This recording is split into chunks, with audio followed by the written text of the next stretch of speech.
Maganar canza kuɗi a ƙasa Najeriya ta ja hankalin al'umma da dama, talakawa, masu kuɗi, sarakuna da sauransu, ta yadda dukkan wani talaka ko wani mai kuɗi yake ƙoƙarin ya kai kuɗinsa banki domin ya samu mafita.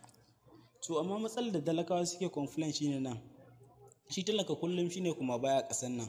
Abin da za a yi don talaka, but amma in aka zo yin abin sai a ga ba don talaka ake ba.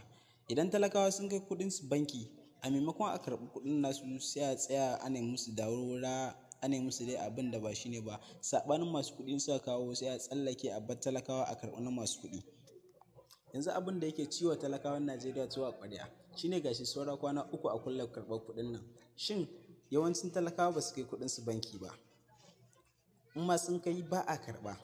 Shi shugaba Buhari ya yi magana a social media lokacin da BBC suka fira da shi, ya ce ba gudu ba ja da baya wajen canza kuɗin nan 31st January. Malaman addini sun yi kuɗi da shi kuma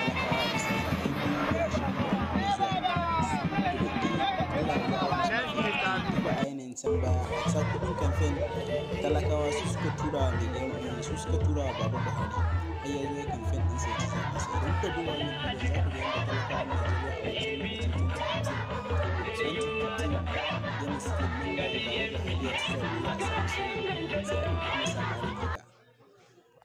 An haka yanzu dai abin da ya ja hankalin 'yan Najeriya ga baki ɗansu shine maganar da Baba Buhari ya faɗa, ya ce no going back, ba gudu ba ja da baya akan sauya kuɗin nan da za a yi.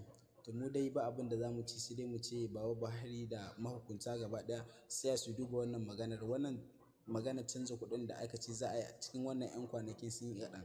Talakawa suna ƙoƙarin a ƙara musu 'yan wasu lokuta domin kowa ya samu ya kai kuɗinsa banki domin a sauya masa.